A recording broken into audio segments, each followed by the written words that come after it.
اسی کانٹیکسٹ میں یہ جو اس وقت ملکی حالات ہیں اس کے اوپر بھی تھوڑی ڈسکشن کروں. آپ کو پتہ ہے پچھلے دنوں یہ 12 اپریل 2021 کو جو پاکستان میں ایک ابھرتی ہوئی پولیٹیکل جماعت تحریک لبیک TLP تحریک لبیک پاکستان، ان کے امیر کو گورنمنٹ لیول کے اوپر گرفتار کیا گیا، سعد رضوی صاحب کو. اور اس کے بعد آپ نے 3-4 دن دیکھا ہے کہ ملک میں ریاست اور حکومت نام کی کوئی چیز ہمیں نظر نہیں آئی. جس طریقے سے پاکستانی عوام نے اس کو ریئیکٹ کیا اور اس کے اگینسٹ جس طریقے سے حکومت نے، جس طریقے سے ہماری گورنمنٹ نے اس کو رسپانس کیا، اور اس کا جو رزلٹ اب ہمارے سامنے ہے اور ابھی آنے والے دنوں میں ہمیں مزید بھگتنا پڑے گا، یہ ہمارے ملک کے لیے ایک الارمنگ سچویشن ہے. اور آپ کو پتہ ہے جب سے یہ خاکوں والا سلسلہ شروع ہوا ہے 2011 سے لے کے ابھی تک، اب تو 2021 چل رہا ہے، اپریل کا مہینہ، ان 10 سالوں میں کئی دفعہ یہ معاملات آئے اور میں نے مختلف اوقات میں اس کے اوپر ڈیٹیل ویڈیوز بھی ریکارڈ کروائی ہیں. آپ یوٹیوب کے اوپر جا کے اگر آپ لکھیں نا گستاخانہ کارٹون کے اوپر کاؤنٹر نیریٹو، تو میں نے آلموسٹ تقریباً 1.5 گھنٹے میں پورا کاؤنٹر نیریٹو دیا ہے، صرف جذباتی تقریر نہیں کی ہے، جس میں نے بتایا کہ ہمارے حکمرانوں کے کرنے کا کام کیا ہے، ہمارے علماء کے کرنے کا کام کیا ہے، ہماری عوام الناس کے کرنے کا کام کیا ہے، پھر کمبائنڈ امت لیول کے اوپر ہمارے جو آرگنائزیشنز ہیں، جس طرح OIC ہے، جو OIC بنی ہوئی ہے، اس کے کرنے کا کام کیا ہے. یہ ساری چیزیں میں نے ڈیٹیل سے ریکارڈ کروائی ہیں، وہ میں اس کو ریپیٹ نہیں کرتا. میں اس وقت جو یہ صورتحال چل رہی ہے اس کے اوپر تھوڑی اپنی گزارشات رکھوں گا. ویسے تو آپ دیکھ رہے ہیں کہ اس طرح کے کریٹیکل ایشو کے اوپر اور کوئی بات کرنے کے لیے تیار ہی نہیں ہوتا. اب میں گورنمنٹ سے اور ریاستی اداروں سے کہوں گا کہ وہ علماء جو آپ پبلکلی آپ لوگوں نے لانچ کیے ہوئے ہیں، اب وہ علماء کدھر ہیں کہ آ کے امت کو سمجھائیں کہ امت کس طرف جا رہی ہے؟ کوئی بھی ان کا ساتھ دینے کے لیے تیار نہیں ہوگا. اس کی وجہ ہے کہ علماء بھی اس وقت تک ریاست کا ساتھ دیتے ہیں جب تک ان کے اپنے مفادات کے اوپر ضرب نہ پڑے. اب پبلک ڈائنامکس تو یہ ہے کہ عوام میں غصہ جو ہے حکومت کی اس ایکٹیویٹی کے خلاف ہے، لہٰذا کسی مکتب فکر کا عالم دین بھی اس وقت حکومت کے ساتھ کھڑا نہیں ہوگا. ہاں یہ ضرور ہوگا کہ حکومت کے خلاف کھڑے ہو جائیں، اور وہ آپ کو پارلیمنٹ میں تقریروں سے اور باقی جو مکاتب فکر کے علماء ہیں ان کی باتوں سے اندازہ ہو رہا ہے. کم از کم اس سے یہ پتہ چل گیا کہ جب مفادات کے اوپر ضرب پڑتی ہے تو ہمارے علماء اس طرح اکٹھے ہو جاتے ہیں. آپ نے دیکھا ہے سارے اکٹھے ہوئے ہیں. تو اب ہمارے حکومت کو، پرائم منسٹر کو اور ریاستی اداروں کو بھی پتہ چل جانا چاہیے، خیر ان کو پہلے بھی پتہ ہے، ویسے انہوں نے آنکھیں بند کی ہوں تو الگ بات ہے، کہ کون سے علماء ہیں جو واقعتاً اس ملک کے اندر امن چاہتے ہیں اور عوام کو صحیح راستے پر چلانا چاہتے ہیں، اور کون سے علماء ہیں جو بس صرف اپنے وقتی مفادات کے لیے کوئی ایسا بیانیہ دے دیتے ہیں. میں اشارتاً بات کر رہا ہوں، کسی کا نام نہیں لے رہا، پھر لوگوں کی وہ جذبات وابستہ ہو جاتے ہیں، لوگ پھر اس کو برا مانتے ہیں. اس پوری صورتحال کے اندر جو میری ورڈکٹ ہے وہ یہ ہے کہ یہ حکومت نے جس طریقے سے اس معاملے کو مس مینج کیا ہے، سب سے بڑا جرم ہماری اس موجودہ حکومت کا ہے. یہ اس طریقے سے اس معاملے کو ٹیکل کرنا ہی نہیں چاہیے تھا. ابھی تو 20 اپریل آنے میں کئی دن باقی تھے. ایک جسٹ اناؤنسمنٹ کے اوپر آپ 10 دن پہلے پریمپٹیو رائٹ کو یوز کرتے ہوئے کہ یہ ہو گیا تو پھر یہ ہو جائے گا، آپ ایک ایسی جماعت کے سربراہ کو گرفتار کر لیتے ہیں کہ جو مکتب فکر سب سے بڑا مکتب فکر ہے ایٹ لیسٹ پاکستان کے اندر. بہت زیادہ محتاط اندازہ بھی لگائیں تو 70% سے زیادہ بریلوی مکتب فکر کی عوام الناس ہے پاکستان کے اندر، اور اس میں بھی سب سے زیادہ ڈائنامک جو جماعت ہے وہ تحریک لبیک ہے. اب میں یہ جو گفتگو کرنے جا رہا ہوں، کوئی یہ نہ سمجھے کہ میں اگر کوئی ایسی بات کر رہا ہوں جو تحریک لبیک کے حق میں جاتی ہے تو میں کوئی ان کے ساتھ کوئی ذاتی ہمدردی رکھتا ہوں. میں تو دنیا کے ہر انسان کے ساتھ ہمدردی رکھتا ہوں ٹروتھ لور ہونے کے ناطے. سب سے زیادہ اگر دنیا میں کوئی افیکٹ ہی ہے نا کسی جماعت کا تو وہ میں خود ہوں. مجھ پہ جو 2 دفعہ مرڈر اٹیمپٹ ہوئی ہے، ایک دفعہ 28 اکتوبر 2017 کو، اور ابھی ریسنٹلی جو 14 مارچ 2021 کو، یہ دونوں اٹیمپٹ جو ہیں وہ تحریک لبیک سے تعلق رکھنے والے مختلف 2 بچوں کی طرف سے ہوئی. میں ان کو بچے ہی سمجھتا ہوں، ظاہر ہے میرے تو ابھی 43 ایئرز ایج ہے، وہ 20 سال کے تو میرے بچوں کی مانند ہے. اور مجھے ان پہ کوئی غصہ بھی نہیں ہے. غصہ ان کے اوپر ہے کہ جو لوگ اس طرح کے بچوں کو کی غلط تربیت کرتے ہیں. یہ تو قابل رحم ہے. تو میں تو ڈائریکٹ افیکٹ ہی ہوں اس جماعت کا. میں یہ نہیں کہتا کہ جماعت لیول پہ وہ لوگ لانچ ہوئے ہیں، لیکن جماعت سے ہی متاثرین تھے. اس کے باوجود میں کہوں گا کہ حکومت نے جس طریقے سے تحریک لبیک کے ساتھ ڈیلنگ کی ہے یہ بالکل غلط طریقہ ہے. ایکسٹرا جوڈیشل ایکٹیویٹی پرفارم کرنا اور ایک خام خواہ کی FIR کاٹ کے اس کے اگینسٹ آپ ایک بندے کو گرفتار کرتے ہیں تو ظاہر ہے اس کا ریئیکشن تو آنا تھا. اور جب ریئیکشن آتا ہے تو آپ نے فوراً ہی اپنا وضو توڑ دیا اور اس جماعت کو کالعدم ڈکلیئر کر لیا. تو یہ تو آپ اپنے بیانیے کی نفی کرتے ہیں. ایک طرف آپ کہتے ہیں کہ ہم نے تمام لوگوں کو قومی دھارے میں پولیٹیکل جماعت کے طور پر لے کر آنا ہے، نان اسٹیٹ ایکٹر نہیں ہونے چاہیے، بلکہ جو الیکشن کمیشن آف پاکستان ہے اس میں رجسٹرڈ ہونی چاہیے جماعتیں تاکہ قومی دھارے میں آئیں. جب کوئی جماعت قومی دھارے میں آتی ہے، الیکشن لڑتی ہے، پھر آپ اسے کالعدم بھی ڈکلیئر کر دیتے ہیں. تو کسی ایک جگہ تو آپ قائم رہیں. یہ دوغلی پالیسی تو نہیں چل سکتی. یہ اسٹیٹ اپنے دشمن خود پیدا کر رہی ہے اپنی غلط ایکٹیویٹیز کی وجہ سے. مجھے بتائیں جب بے نظیر بھٹو کی اسیسینیشن ہوئی تھی اس وقت 3 دن تک پاکستان میں کوئی حکومت نام کی چیز تھی؟ ٹرینوں کے ڈبے تک جلا دیے گئے، ATM مشینیں لوٹی گئیں، ریاستی ادارے کہیں نظر ہی نہیں آ رہے تھے، ملک انہوں نے حوالے کر دیا تھا عوام کے.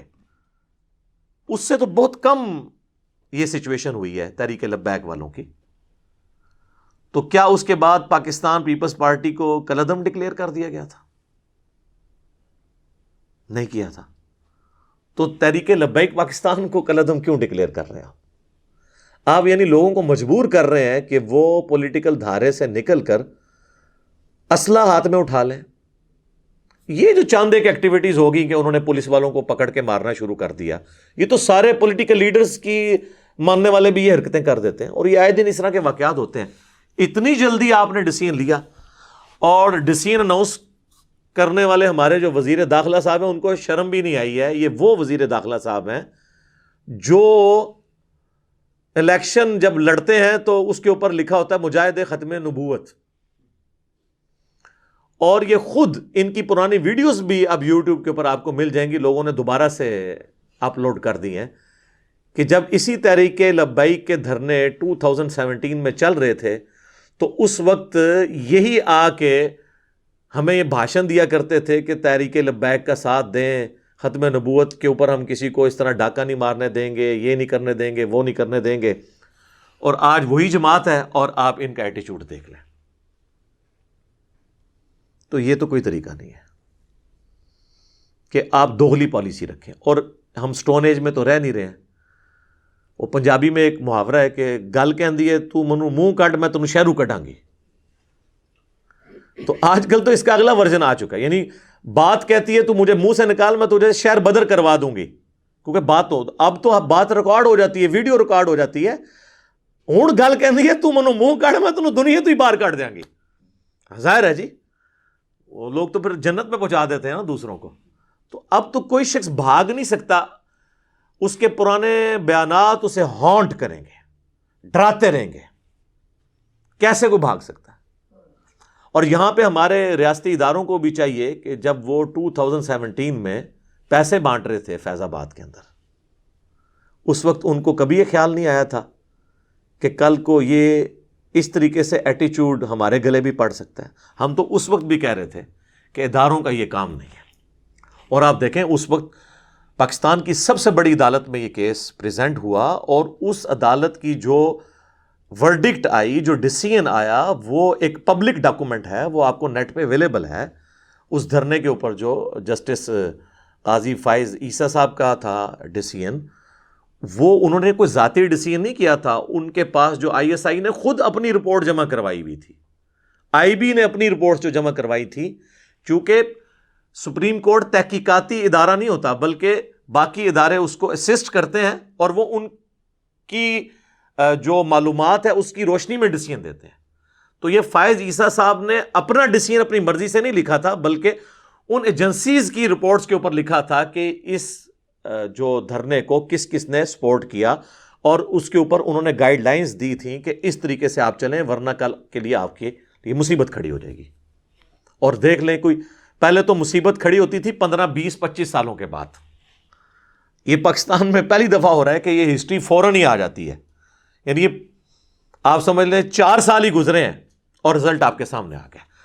جو بات اس وقت سپریم کورٹ نے کہی تھی کہ مستقبل میں یہ ہو جائے گا، وہ اس سے ورسٹ فارم میں ہو گیا۔ اور اب اگر آپ اس طریقے سے ان تحریکوں کو بین کریں گے تو یہ تو کوئی طریقہ نہیں ہے، یہ بالکل۔ اور میں آپ کو بتاؤں، اگر عدالتوں کے اوپر دباؤ نہ ہوا کسی ریاستی ادارے کی طرف سے یا پرائم منسٹر کی طرف سے، تو پہلی پیشی پہ یہ فارغ ہو جائے گی یہ پابندی جو انہوں نے لگائی ہے۔ یہ بالکل ناحق پابندی لگائی ہے، اور یہ ایکسٹرا جوڈیشل بھی ہے اور غیر آئینی بھی ہے۔ آئین میں پورا طریقہ لکھا ہوا ہے کسی جماعت کو قردم کرنے کا، یہ کیس پارلیمنٹ میں بھی نہیں آیا، اور یہ اس طریقے سے انہوں نے ڈیسیژن کر دیا، اور نہ یہ چلنا ہے۔ اور میں بالکل وارن کر رہا ہوں، اپنی طرف سے وارن نہیں کر رہا، ایز این ایکسپرٹ اوپینین یہ بتا رہا ہوں کہ اب ریاست جس مکتب فکر سے پنگا لے رہی ہے، یہ پنگا ویسا پنگا نہیں ہے جو باقی مکاتب فکر کے ساتھ ہے۔ آپ اگر یہ سمجھتے ہیں نا کہ آپ نے دیوبند کے ساتھ پنگا لیا اور اس کے ساتھ آپ سٹیبل ہو گئے کچھ عرصے بعد، جو لال مسجد میں جو ایک ڈکٹیٹر نے بدماشی کی تھی اور اس کی پاداش میں ہم کئی سال تک خودکش حملے بھگتتے رہے، یہ تو ضرب عضب اور رد الفساد کی برکت سے ملک میں کوئی امن آیا، اور نان سٹیٹ ایکٹرز کا جو معاملہ یہ ٹھپ ہوا، اللہ کا شکر ہے۔ تو وہ تو ایک دیوبندی مکتب فکر کے لوگ تھے، اور وہ بھی چند لوگ تھے، اس میں سے مین میجر پورشن تبلیغی جماعت کا تو آپ نکال دیں، جو دیوبند میں خیر کی علامت ہے۔ عقیدے کا اختلاف ہمارا ان کے ساتھ اپنی جگہ، بہرحال دیوبندی مکتب فکر میں خیر ہے تبلیغی جماعت، یہ نہ ہوتی تو یہ پورا مکتب فکر ہی جو ہے نا ایک سب سے وائلنٹ مکتب فکر تھا، کیونکہ آپ کو پتا ہے 80s کے اندر سنی شیعہ فساد میں اعلی کار یہی مکتب فکر بنا تھا، تو ان کو تو ٹیکل کر لیا۔ اہل حدیث تو ویسے ہی بہت تھوڑے ہیں، ان کو تو آپ چھوڑ دیں، وہ کسی کھاتے میں نہیں۔ اہل تشیع جو ہیں وہ بھی چونکہ اس اعتبار سے نان وائلنٹ نہیں ہوتے، ان کی آپ دیکھیں اتحاد بین المسلمین کی جتنی آپ کو تنظیمیں نظر آئیں گی وہ شیعہ کی، کیونکہ مائنورٹی میں، اس لیے وہ کوشش کرتے ہیں کہ اس طرح کے معاملات سے پیچھے رہیں۔ پیچھے بچ گئے بریلوی، جو سب سے نان وائلنٹ مکتب فکر رہا ہے، جنہوں نے کبھی کوئی اس طرح کی ایکٹیویٹی نہیں پرفارم کی ایز اے مکتب فکر۔ انڈیویجول کوئی شخص کرتا ہے، وہ تو 2 دفعہ میں بھی بھگت چکا ہوں مرڈر اٹیمپٹ، وہ ایک الگ بات ہے، لیکن ایز اے مکتب فکر یہ نان وائلنٹ ہے۔ اب یہ جو ایکٹیویٹی انہوں نے پرفارم کی ہے ٹی ایل پی پہ پابندی لگانے والی، اس کے بعد یہ پورا مکتب فکر وائلنٹ ہو جائے گا، اور یہ آپ دماغ سے نکال دیں کہ یہ صرف ٹی ایل پی کے رکن ہوں گے، نہیں، انڈکلیئرڈ پوری بریلوی مکتب فکر ان کے ساتھ کھڑا ہے۔ دیوبندیوں کے ساتھ لوگ ان کے اپنے بھی کھڑے نہیں ہوئے تھے لال مسجد کے بعد، لیکن ان کے ساتھ دعوت اسلامی بھی کھڑی ہوگی، الیاس قادری صاحب کی جماعت انڈکلیئرڈ کھڑی رہے گی، اور سب سے بڑے جو ان کے اس وقت مفتی اعظم ہے پاکستان کے، ان کے تنظیم المدارس کے ہیڈ مفتی منیب الرحمان صاحب، انہوں نے تو اسی وقت پریس کانفرنس کر دی اور انہوں نے اس کی مخالفت کی ہے۔ یہ سب کے سب لوگ اکٹھے ہو جائیں گے، اس لیے کہ یہ کاز اب ایسی آئی ہے جو یقیناً ہمارے ایمان کا حصہ ہے، یعنی کون انکار کر سکتا ہے؟ ناموس رسالت کے اوپر تو ہم اپنی جان دینے کے لیے تیار ہیں، یہ تو ہمارے ایمان کی بنیادیں ہیں۔ تو چونکہ بریلوی مکتب فکر نے اس چیز کو ایجنڈے کے طور پہ سامنے رکھا ہوا ہے، لہٰذا اب یہ کوئی نہیں دیکھے گا کہ اس کا تعلق ٹی ایل پی سے ہے یا دعوت اسلامی سے ہے یا منہاج القرآن سے ہے یا وہ نقشبندی ہے یا وہ قادری ہے یا وہ چشتی ہے یا سہروردی ہے یا وہ فلاں پیر کا مرید ہے، یہ گولڈے والی گدی کے ساتھ اٹیچ ہے، یا وہ جو ہے وہ سیال شریف کی گدی کے ساتھ اٹیچ ہے، یا وہ تونسا شریف والوں کے ساتھ اٹیچ ہے، یا وہ کوٹلی والوں کے ساتھ اٹیچ ہے، وہ سب کے سب ایک ہوں گے۔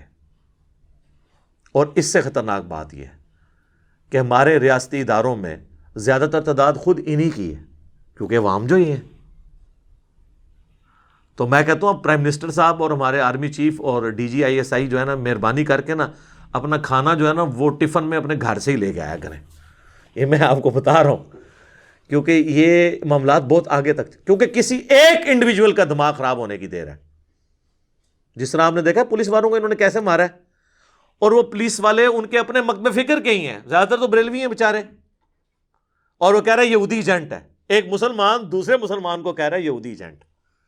اور سر اگر یہی پرائم منسٹر کے ہاؤس کے اندر جو مالی ہے اس کے دماغ میں اگر آ گیا کہ یہ میں جس کے یہاں پہ یہ درانتی کے ساتھ یہ کانٹ چانٹ کر رہا ہوں یہ یہودی ایجنٹ ہے، تو وہ درانتی پھر پرائم منسٹر کے گلے پہ ہی جا کے چلے گی۔ اللہ نہ کرے ایسا ہو، لیکن میں آپ کو بتا رہا ہوں کہ یہ انڈیویجول کا، چونکہ وہ اپنے ایمان کا حصہ سمجھ رہا ہوگا نا، یہ جو ممتاز قادری والی ایکٹیویٹی ہوئی تھی تو وہ اپنے ایمان کا حصہ اسے سمجھتا تھا نا۔ میں تو کسی بھی ایکسٹرا جوڈیشل ایکٹیویٹی کے حق میں نہیں ہوں، نہ کسی مولوی کی نہ کسی ریاستی ادارے کی۔ ایکسٹرا جوڈیشل ایکٹیویٹی اسلام میں حرام ہے، تو وہ ظاہر اپنے ایمان کا حصہ سمجھتے ہیں، ہر کوئی اپنے ایمان کا حصہ سمجھتا ہے۔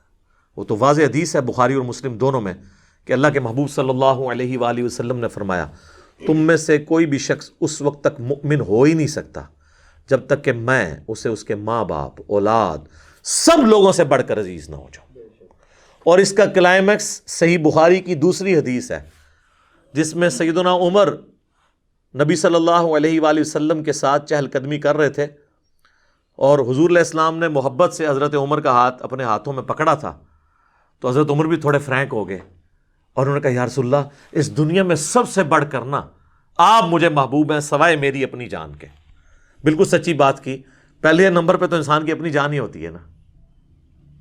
تو نبی علیہ السلام نے، اچھا حضرت عمر ایکسپیکٹ کر رہے تھے حضور کہیں گے واہ کیا بات ہے، میں تیرے بیوی بچوں سے بھی بڑھ کے تجھے عزیز ہوں۔ انہوں نے فرمایا عمر بلکہ تیری جان سے بھی بڑھ کے۔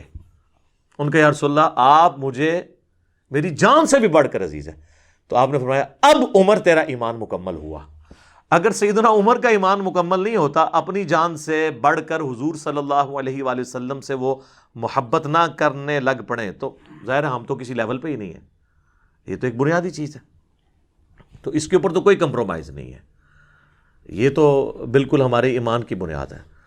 بہرحال یہ جو کچھ یعنی جس طریقے سے حکومت یہ کر رہی ہے، میرا تو خیال ہے کہ فوراً سے پہلے جو ہے وہ مذاکرات کی طرف آنا چاہیے، اور اس پورے معاملے کے اندر کوئی ایسا راستہ اختیار کرنا چاہیے جس میں نہ عوام کا نقصان ہو، نہ ریاستی اداروں کا، اور نہ ہمارے ایمان کا۔ پہلے نمبر پہ تو ایمان ہے، پہلے ایمان ہے پھر پاکستان ہے، کیونکہ یہ پاکستان ہم نے اپنے ایمان کی بقا کے لیے لیا تھا، اور ان کو سمجھانے کی ضرورت ہے۔ یہ کوئی بیوقوف لوگ نہیں ہے کہ جن کو آپ سمجھا نہیں سکتے۔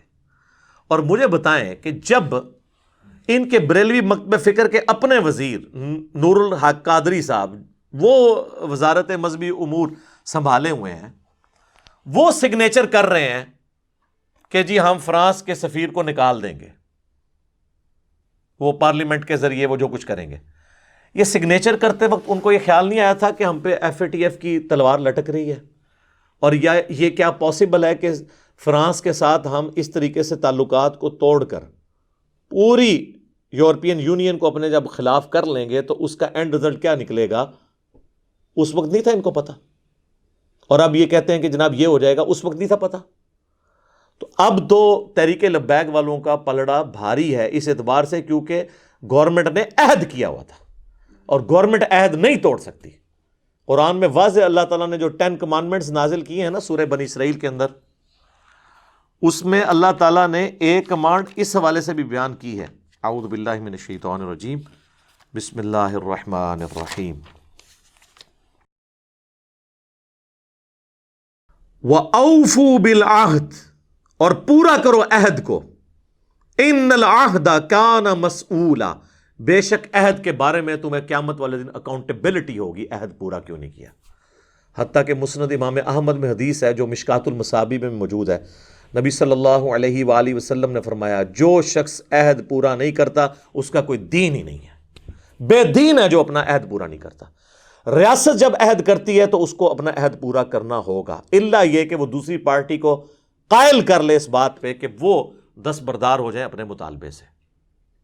دھونس اور زبردستی کوئی سلوشن نہیں ہے۔ اس طریقے سے آپ فریڈم آف ایکسپریشن کا گلا نہیں دبا سکتے۔ اب رہ گئے یہ فرانس کے جو سفیر والا ایشو ہے، اس کے اوپر تو میری کئی ایک ویڈیوز ان دنوں میں دوبارہ سے لوگوں نے اپلوڈ کی ہیں۔ میں تو پہلے دن سے یہ کہہ رہا ہوں میرے بھائیوں کہ آرگنائز طریقے سے معاملات کو لے کے چلیں، اور سفیر اگر آپ نکال بھی دیں گے تو کب تک؟ فرانس کی مصنوعات کا بائیکاٹ کریں گے بھی تو کب تک؟ میں انہی سے ہی پوچھتا ہوں جو بہت زیادہ نعرے مار رہے ہوں گے لوگ، کہ بتائیں کہ اگر آپ کی ماں یا بچہ زندگی موت کی کشمکش میں ہو اور ایک ٹیکے سے اس کی جان بچنے والی ہو، اور مارکیٹ میں آپ جائیں اور میڈیکل سٹور والا کہے کہ یہ آپ کے فرقے کے مفتی اعظم کا بنایا ہوا ٹیکہ ہے اور یہ فرانس کے فلاں سرجن کی تحقیق کے بعد بنا ہے، تو یہ جو نعرے مارا ہے نا وہ بھی کہے گا جی مفتی اعظم کا تو سانوں پتہ ہے، چھڑ دیو اے منو دوسرا ٹیکہ دیو فرانس والا۔ ظاہر جی بہت بڑی کنٹریبیوشن ہے، 80 نوبیل پرائز آ چکے ہیں فرانس کے وہ اس لیب کے لیے جس لیب سے سب سے پہلے وہ کتے کے کاٹنے کی ویکسین نکلی تھی، لوئی پاسچر ایک انسان اتنا بڑا مسیحا پوری انسانیت کے لیے، 2 ویکسین اس نے بنائی۔ ایک تو یہ ویکسین تھی کتے کی کاٹنے، پہلے تو لوگ کتے کاٹنے سے مر جایا کرتے تھے، یہ ریبیز کے، یہ اس بندے نے ویکسین بنائی تھی، لا علاج مرض ہوتا تھا، یہ پاگل کتا کاٹ دے وہ انسان بھی پاگل ہو جاتا تھا، کچھ دنوں بعد مر جاتا تھا۔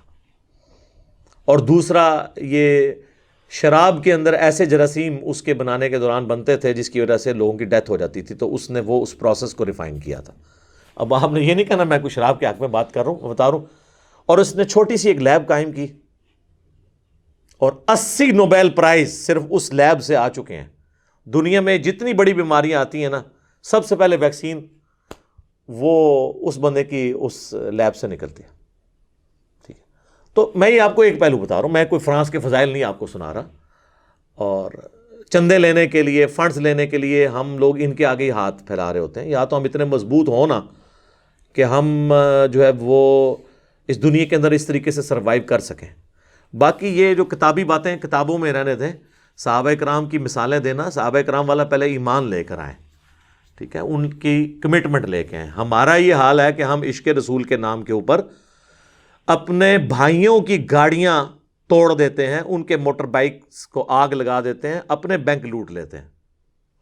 آج تک کوئی عاشق رسول میں نے نہیں دیکھا جو ویڈیو بنائے اور سامنے اپنی نئی گاڑی کھڑی کر کے اس کو آگ لگائے اور کہے کہ جی غلامی رسول میں موت بھی قبول ہے، دیکھو میں نے یہ آگ لگا دی۔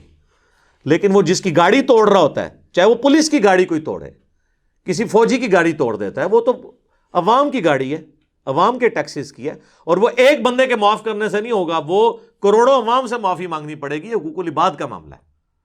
تو اپنا موٹر بائک اور اپنی گاڑی جلا کے تو کبھی نہ کسی نے عشق رسول کا اظہار نہیں کیا۔ یہ سب کچھ دوسروں کے اوپر ہی ہوتا ہے، تو یہ تو کوئی ایٹیچیوڈ نہیں ہے۔ تو حکومت کو بھی ہوش کے ناخن لینے چاہیے، جس طریقے سے انہوں نے بہیو کیا ہے نا، یہ کوئی طریقہ نہیں ہے۔ اور میرا خیال ہے کہ امید ہے کہ یہ معاملہ اس اعتبار سیٹل ہو جائے گا، ورنہ اگر کوئی سمجھتا ہے نا کہ وقتی طور پہ ان کو دبا لینے سے ایشو ایڈریس ہو جائے گا، تو سر یہ نہیں ہونا۔ یہ گلی گلی، محلے محلے، گھر گھر یہ معاملات آگے بڑھیں گے۔ وقتی طور پہ آپ سمجھ رہے ہیں نا دب جائے گا، لیکن آئے دن آپ کو ایسی رپورٹیں ملیں گی جب تک کہ آپ اس کو پولیٹیکلی ہینڈل نہیں کریں گے اور مین سٹریم میں لا کے جماعتوں کے ساتھ پارلیمنٹ میں ان چیزوں کو ڈسکس کریں اور لوگوں کو سمجھائیں کہ وقتی طور پہ ہمیں یہ ڈیسیجن اس طرح کرنے کی ضرورت پڑ رہی ہے، FATF کی تلوار ہم پہ لٹکی ہوئی ہے، ہم آپ کے ساتھ ہیں، اپنے ایمان کو منوائیں میں یہ نہیں کہتا سرٹیفکیٹ لیں ان سے اپنے ایمان کا، لیکن کم از کم ان کو یہ یقین دلائیں کہ آپ منافقت نہیں کر رہے ہیں۔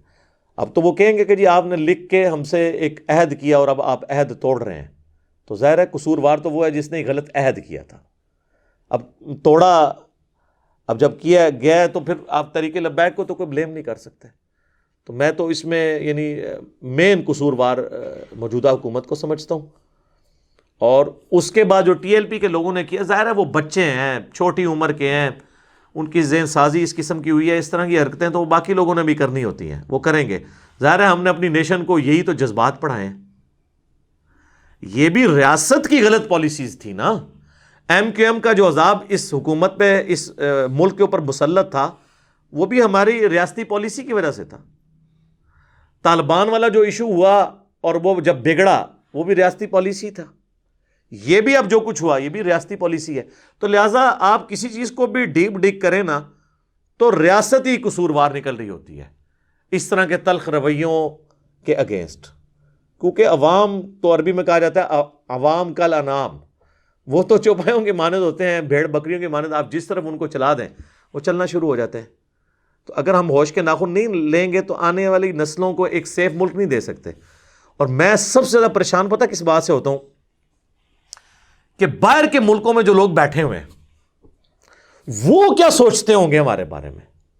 ہم اپنے ملک میں مسلمان ہو کے اپنے آپ کو انسیف فیل کر رہے ہیں کہ ہمیں کوئی مسلمان ہی نہ کاٹ دے۔ تو جب مسلمان سے ڈر رہا ہے تو غیر مسلم اس دین میں کیوں آئے گا؟ وہ کہے گا میں تو ادھر ہی سکون سے بیٹھا ہوں، پہلے میں اس دین میں آؤں اور پھر اپنی جان کو میں سٹیک پہ لگوا لوں۔ یہ جتنے احتجاج ہوتے ہیں یہاں تو وہ مخالفین اپنے بھائیوں کو اس طرح مار رہے ہوتے ہیں کہ وہ تو اس طرح مار رہے تھے پولیس والوں کو جیسے یہ خود فرانس کے سفیر ہی ہیں، اور پھر پولیس والوں نے بھی جس طریقے سے ان کو مارا ہے انہوں نے سمجھا کہ یہ کوئی انڈین فوجی ہیں جن کو ہم مار رہے ہیں، یہ غدار وطن ہے۔ اور میں اس میں ایک بات سے مجھے بہت زیادہ دکھ ہوا، ایک تو یہ بات تھی کہ غیر مسلم کیا امیج لیں گے، دوسرا یہ جو چند ایک انڈکلیئرڈ قسم کے ریاستی اداروں کے ترجمان بنے ہوئے ہیں اور وہ آڈیو ریکارڈنگز کروا کے یہ کہتے ہیں کہ جی وہ تحریک لبیک کو تو اسرائیل فنڈ کر رہا ہے، جی انڈیا فنڈ کر رہا ہے۔ لعنت ہے جی ایسی سوچ کے اوپر کہ آپ اپنے ملک کے لوگوں کو، مخلص لوگوں کو جن سے معاملہ مس مینج ہوا، آپ ان کے اوپر یہ الزامات لگائیں گے۔ ہمیں نہیں پتا یہ لوگ کون ہیں، یعنی کوئی مریخ سے تو نہیں نازل ہوئے ہیں، ہمارے ساتھ کے لوگ ہیں۔ ایون میں نے آپ کو پہلے بھی بتایا تھا، خادم رضوی صاحب فوت ہو گئے، اللہ تعالیٰ ان کی مغفرت کرے، ان کی غلطیوں سے درگزر کرے، ان کو نیک کاموں کا اجر دے۔ میں نے ان کی ڈیتھ کے اوپر بھی میری ویڈیو سب سے زیادہ دیکھی گئی تھی۔ میں نے اس وقت بھی بات کی تھی کہ ان کے اخلاص میں کوئی شک نہیں ہے، ان کی زندگی فقر میں گزری ہے، انہوں نے اس تنظیم سے کچھ حاصل کر کے اپنے ایسٹس نہیں بنائے ہیں، درویشی کی زندگی ان کی گزری ہے۔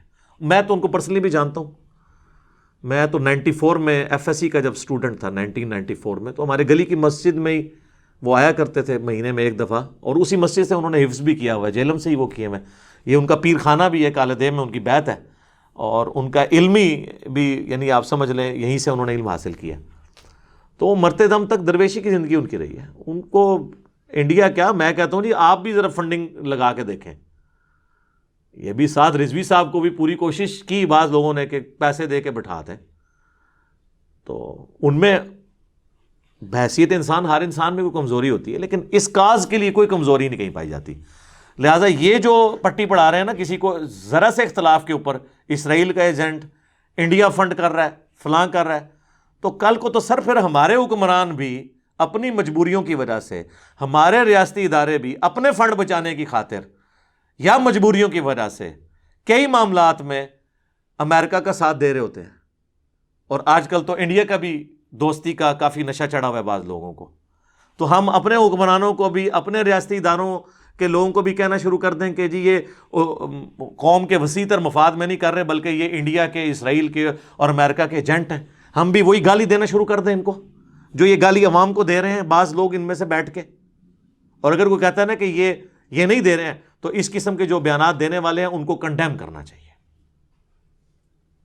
باقی ہر معاملے میں ٹویٹس آ جاتی ہیں ہمارے پرائم منسٹر صاحب کی طرف سے بھی، ہمارے ریاستی اداروں کی طرف سے بھی، اس طرح کے معاملات میں بھی آنی چاہیے کہ جی ٹھیک ہے ہمارا ٹی ایل پی کے ساتھ اختلاف اپنی جگہ، لیکن یہ محب الوطن ہے، پاکستانی ہے، اور مس مینجمنٹ ہو گئی تھوڑی سی، اور انشاءاللہ تعالی ہم ان کو ٹیکل کر لیں گے۔ اس طریقے سے چلیں، بجائے کہ آپ فوراً ہی جناب فارن فنڈنگ کا الزام لگانا شروع کر دیں گے، اور جی شواہد مل گئے ہیں۔ شواہد آج تک آپ لوگوں کی کوئی دلیل کورٹ میں کبھی ثابت نہیں ہوئی، اور پھر کہتے ہیں جی وہ کورٹ میں پیش کرنے کے قابل نہیں ہوتے شواہد۔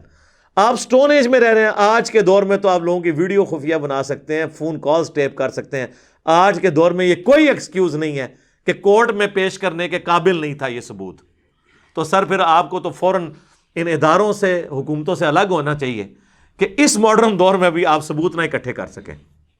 میں یہ نہیں کہتا کہ میں انجینئر ہوں تو میرے حوالے یہ کریں، میں آپ کو یوں کر کے بتاؤں، یہ بھی نہیں میں کہوں گا، ورنہ لوگ کہیں گے یہ اپنے چکر میں وہ کسی پڑھے لکھے بندے کے حوالے کریں، یہ 2 منٹ میں ٹھیک ہو جائے گا۔ پرائیویٹائز کر دیں، آپ دیکھیں کس طرح معاملات سیدھے ہوتے ہیں۔ تو یہ بہانے بالکل غلط ہیں۔ تو اس حوالے سے جتنی مجھے یعنی ایک باتیں کرنی تھی میں نے آپ کے سامنے رکھ دیں۔ یہ چند ایک گزارشات تھیں جو میں نے حکومت کے گوش گزار کرنی تھیں، اور عوام الناس کے بھی، علماء کے بھی، کہ معاملات کو افہام و تفہیم کے ساتھ، محبت کے ساتھ، ٹرو اسپرٹ میں، ایک دوسرے سے نفرت کی بجائے کو ایگزسٹ کرنے کے جذبے کے ساتھ ان معاملات کو سالو کریں، تاکہ ہم آنے والے اپنے پاکستانیوں کو ایک امن والا ملک دے سکیں انشاءاللہ تعالی۔